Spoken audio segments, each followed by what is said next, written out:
بسم اللہ الرحمن الرحیم۔ ملک کے مختلف علاقوں میں کل بارش کا امکان ہے۔ محکمہ موسمیات کا کہنا ہے کہ وفاقی دارالحکومت میں کل بارش ہو سکتی ہے۔ محکمہ موسمیات کے مطابق ملک کے بیشتر علاقوں میں مطلع ابر آلود رہے گا۔ بلوچستان اور خیبر پختونخوا کے پہاڑی علاقوں میں بارش اور برف باری کا امکان ہے۔ پنجاب کے میدانی علاقوں اور بالائی سندھ میں کل دھند رہے گی۔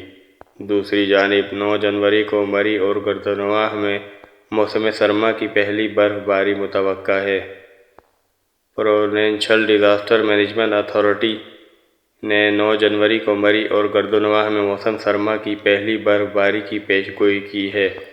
پی ڈی ایم اے کے مطابق مری، کلیات اور نواحی علاقوں میں بارش اور برف باری کے باعث درجہ حرارت میں مزید کمی کا امکان ہے، جس کی وجہ سے صوبہ سندھ میں مزید سردی بڑھ سکتی ہے۔